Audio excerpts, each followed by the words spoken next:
थोड़ा हिंदी को लेकर के आप लोगों के डिमांड आ रहे थे कि सर हिंदी का भी मोस्ट इम्पोर्टेंट क्वेश्चन बता दीजिए जो हमारे एग्जाम में आ जाए। तो आज हम फाइनल आप लोगों के लिए लेकर के आए हैं 15 मोस्ट इम्पॉर्टेंट क्वेश्चन जो आप सभी के एग्जाम में पूछे जाते हैं। आज मैं आपसे बताऊंगा जो क्वेश्चन, उसका जवाब आप लोग जो है ना मतलब कि डिस्क्रिप्शन बॉक्स में भी लिख दीजिएगा। इसीलिए क्योंकि क्वेश्चन का जब आंसर आप लोग बार बार रिपीट कीजिएगा तो आपको जो है अच्छे तरीके से याद हो जाएगा, क्योंकि अभी बहुत लंबा समय है और लंबे समय तक याद रखने के लिए कुछ तो करना पड़ेगा।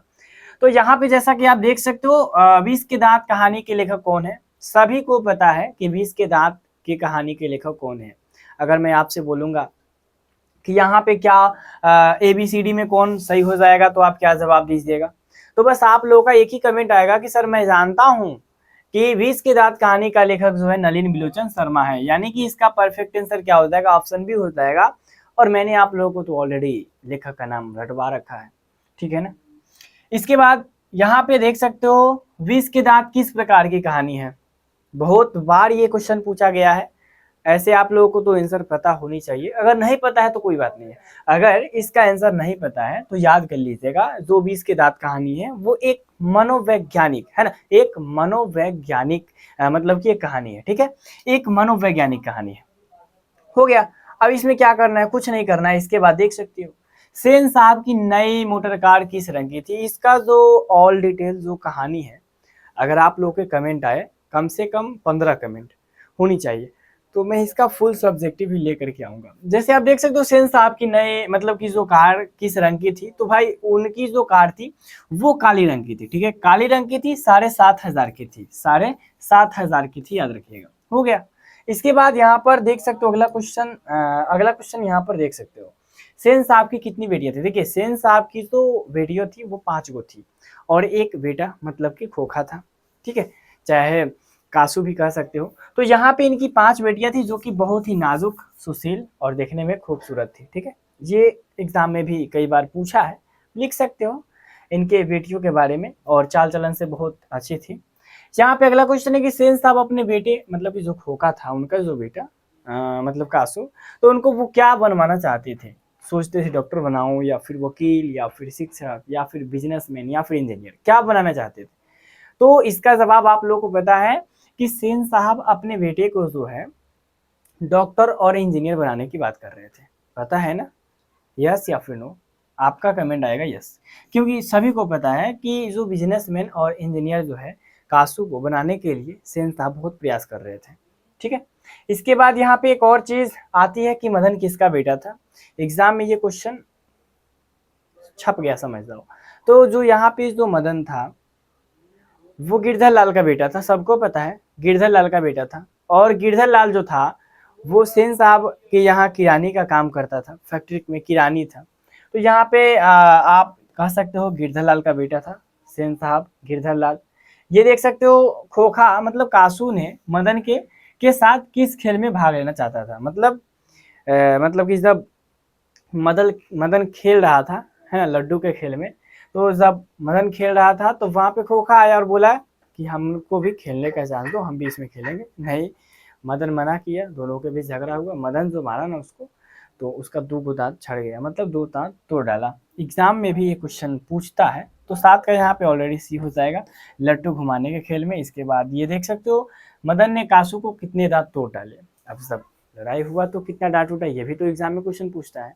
तो यहाँ पे टोटल वो 2 दांत तोड़ डाले है ना, 2 गो दांत तोड़ डाले, याद रहेगा। इसके बाद देख सकते हो अगला क्वेश्चन है कि 20 के दांत कहानी किस कहानी संग्रह से ली गई है। 20 के दांत तथा अन्य कहानी, कुहासा, संतति या फिर मन सरोवर। अब इसका परफेक्ट आंसर क्या हो जाएगा, सबको पता है ऑलरेडी, नहीं पता है कोई बात नहीं, मैं बता रहा हूँ। याद कर लो 20 के दांत तथा अन्य कहानियों से ये लिया गया है। इसके बाद मदन और ड्राइवर के बीच किस बात को लेकर विवाद हुआ था। ड्राइवर मतलब कि सोफर भी बोला जाता है, सोफर, ड्राइवर को सोफर बोला जाता है। तो मदन और सोफर के बीच कहे या फिर मदन और ड्राइवर के बीच बात को लेकर के कहे कि किस बात को लेकर के विवाद हुआ था, तो आप लोग टेंशन नहीं लीजिएगा, क्योंकि एग्जाम में थोड़ा सा क्वेश्चन तो घुमा के पूछेगा। तो कार छू लेने को लेकर के, मतलब मदन जो था कार को छू लिया, इसके लिए शोफर जो था, शोफर का मतलब कार ड्राइवर जो था वो दोनों के बीच मतलब उससे लड़ने लगा, फालतू फालतू बात बोलने लगा, तो दोनों के बीच विवाद हो गया। इसके बाद सीमा, रजनी, आलो शेफाली, आरती, ये पांचों किन की नाजुक बेटियां थी। तो ये जो 5 नाम है ना, सीमा, आरती, आलो शेफाली, ये याद कर लीजिएगा एक बार, ठीक है।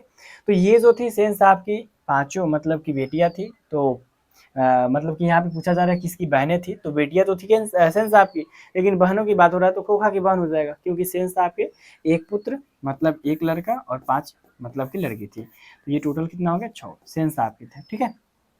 इसके बाद यहाँ पर देख सकते हो नलिनी बिलोचन शर्मा का जन्म कब मतलब कि हुआ था। इनका जन्म बदरघाट पटना में हुआ था, याद रखिएगा। और इनका जो जन्म है सबसे ज़्यादा जरूरी है। तो यहाँ पे अगर मैं बात करूँ तो इनका जन्म 18 फरवरी 1916 ईस्वी में हुआ था, और बस इसका उल्टा कर दीजिए 1961 में इनका मृत्यु हो गया। 1916 में जन्म, 1961 में मृत्यु हो गया, बस हो गया। इसके बाद यहाँ पर देख सकते हो क्वेश्चन है सोफर शब्द का अर्थ क्या होता है। जो मैंने आपको पहले बताया कि सोफर का मतलब होता है ड्राइवर, जो गाड़ी को चलाने वाला होता है, चालक, हो गया। इसके बाद देख सकते हो मदन अक्सर किसके हाथों से पिटता था, माता के, पिता के, सेन साहब के हाथों से, सोफर के हाथों से। ये भी क्वेश्चन कुछ लॉजिकल है।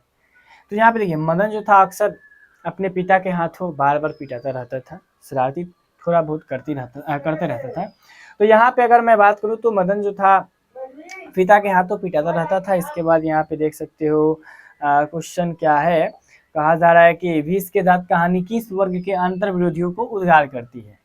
जो 20 का जो दांत है, जो नरेंद्र शर्मा लिखे हैं, तो वो किस वर्ग के जो अंतर विरोधी है उसको उद्गार करती है। तो ये तो है ना वो आपका मध्यम वर्ग के है ना, मध्यम वर्ग के अंतर विरोधियों को उद्गार करती है, हो गया ऑप्शन सी। तो ये 15 क्वेश्चन में आपको बताओ सोच करके कितना समय लगा होगा, कितना समय, 5 से 7 मिनट। एक झलक देख लिए इसको, हिंदी का है, याद हो जाएगा। तो इसी तरीके से पर डे आप लोग आइए, ऑब्जेक्टिव को अच्छे तरीक़े से क्लियर कीजिए। अगर एक झलक देख लीजिएगा, अगला बार अगर आपसे जब रिवीजन करवाएंगे रिवीजन के टाइम में, तो उस समय आपको दिक्कत नहीं होगा। तो सारी चीज़ कहीं ना कहीं एक दूसरे से मिलता जुलता है। अगर आज आप मेहनत कीजिएगा, आने वाले समय में कम करना पड़ेगा, और सही तरीके से अगर आप मेहनत दिखा दिए तो एग्ज़ाम में अपना जो आपका जो मतलब कि जो मेहनत होगा ना वो रंग ला देगा।